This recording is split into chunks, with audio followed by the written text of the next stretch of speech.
नमस्कार, आदाब, सत श्री अकाल। मैं कीर्ति और आप देख रहे हैं नाउ नोएडा। तमिलनाडु के सत्तारूढ़ दल डीएमके के नेता और पूर्व केंद्रीय मंत्री ए राजा के बयान पर जमकर विवाद हो रहा है। ए राजा की टिप्पणी से कांग्रेस की अगुवाई वाली इंडिया गठबंधन भी बैक फुट पर दिखाई दे रही है। जी हाँ, पिछले हफ्ते ए राजा ने कहा था कि भारत पारंपरिक दृष्टि से एक भाषा एक संस्कृति वाला देश नहीं है।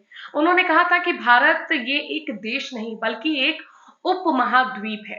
1 मार्च को कोयम्बटूर में तमिलनाडु के मुख्यमंत्री एमके स्टालिन के जन्मदिन के आयोजन में राजा ने कहा था, एक देश का मतलब है एक भाषा, एक संस्कृति, एक परंपरा। भारत एक देश नहीं बल्कि एक उपमहाद्वीप था। यहाँ तमिलनाडु एक देश है जिसकी एक भाषा और एक संस्कृति है। मलयालम एक अन्य भाषा और संस्कृति है। इन सभी के एक साथ आने से ही भारत बना है। इसलिए भारत एक उपमहाद्वीप कह सकते हैं आप कि भारत एक उपमहाद्वीप है, एक देश नहीं।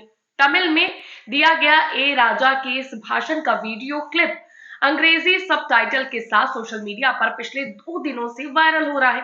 बीजेपी से लेकर इंडिया गठबंधन और कांग्रेस को आड़े हाथों ले रही है। ए राजा ने Bilkis Bano gang rape case में दोषियों की रिहाई पर कथित रूप से लगाए गए जय श्री राम और भारत माता की जय के नारे का जिक्र करते हुए कहा कि हम ऐसे लोगों के जय श्री राम और भारत माता कतई स्वीकार नहीं करेंगे। तमिलनाडु ये कभी स्वीकार नहीं करेगा।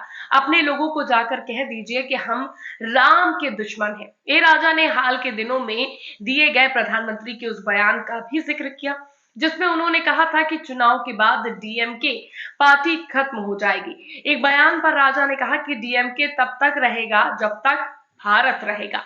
ए राजा ने कहा था, आपने कहा है कि चुनाव के बाद डीएमके का अस्तित्व नहीं रहेगा।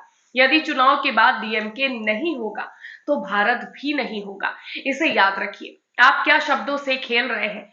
अपने इस बयान को विस्तार देते हुए ए राजा ने संविधान के प्रस्तावना की बात कही थी और कहा था, मैं क्यों कह रहा हूं कि भारत नहीं रहेगा, क्योंकि अगर आप सत्ता में फिर आए तो भारतीय संविधान ही नहीं होगा तो भारत नहीं होगा। यदि भारत का अस्तित्व नहीं रहा तो तमिलनाडु एक अलग इकाई बन जाएगा। क्या हम उस परिदृश्य की कामना करते हैं। ए राजा ने कहा था कि भारत विविधताओं और कई संस्कृतियों का देश है। अगर आप तमिलनाडु आए तो वहां एक ही संस्कृति है। केरल की एक अलग, दिल्ली और उड़ीसा की एक अलग संस्कृति है। मणिपुर लोग कुत्ते का मांस खाते हैं। ये एक अलग संस्कृति है। ये उनकी संस्कृति है। राजा ने कहा था, क्या मेरे नाक और कान हूबहू दूसरे व्यक्ति के जैसे हैं? नहीं, ये सबके लिए समान क्यों होना चाहिए। हर एक को वैसे ही स्वीकार करना जैसे वो है। समझदारी इसी में है। अगर आप सभी को एक जैसा बनाने की कोशिश करेंगे तो क्या होगा। यही खतरा अब आ गया है। ए राजा के इस बयान की न सिर्फ बीजेपी बल्कि उनके अपने गठबंधन के सहयोगी भी आलोचना कर रहे हैं। यानी कि जो ए राजा से जिनका डीएमके से जिनका गठबंधन है वो भी इसकी आलोचना कर रहे हैं इन बातों को। केंद्रीय मंत्री और बीजेपी नेता गिरिराज सिंह ने कहा कि ऐसे लोग सनातन संस्कृति बर्बाद करना चाहते हैं। आरजेडी नेता तेजस्वी यादव ने कहा कि ये बयान ए राजा के व्यक्तिगत विचार और ये गठबंधन की सोच नहीं है। कांग्रेस प्रवक्ता सुप्रिया श्रीनेत ने इस पर कहा कि कांग्रेस इस बयान से पूरी तरह असहमत है। उन्होंने कहा कि राम सबके हैं। बीजेपी आईटी सेल के प्रमुख अमित मालवीय ने एक्स पर लिखा, डीएमके की हेट स्पीच लगातार जारी है।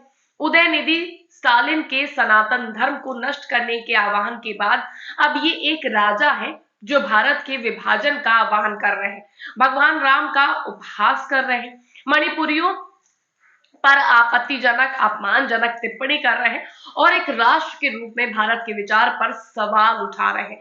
कांग्रेस प्रवक्ता सुप्रिया श्रीनेत ने कहा कि कांग्रेस ए राजा के बयान की निंदा करती है।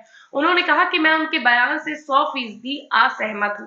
मैं इस मंच से ऐसे बयान की निंदा करती हूं। मेरा मानना है कि राम सबके हैं और सर्वव्यापी है। मेरा मानना है कि राम, जिन्हें इमाम हिंद कहा जाता था, वो समुदायों, धर्मों और जातियों से ऊपर है। राम जीवन जीने के आदर्श है। राम मर्यादा है, राम नीति है, राम प्रेम है। मैं इस बयान की पूरी तरह से निंदा करती हूँ। ये उनका यानी कि ए राजा का बयान हो सकता है, मैं इसका समर्थन नहीं करती, मैं इसकी निंदा करती हूँ। मुझे लगता है कि लोगों को बात करते समय संयम बरतना चाहिए। तो अब आप देख सकते हैं कि टी राजा एक तरफ जहां खुद किस तरह से बातें कर रहे हैं, किस तरह से बयान दे रहे हैं, और उसी तरफ उन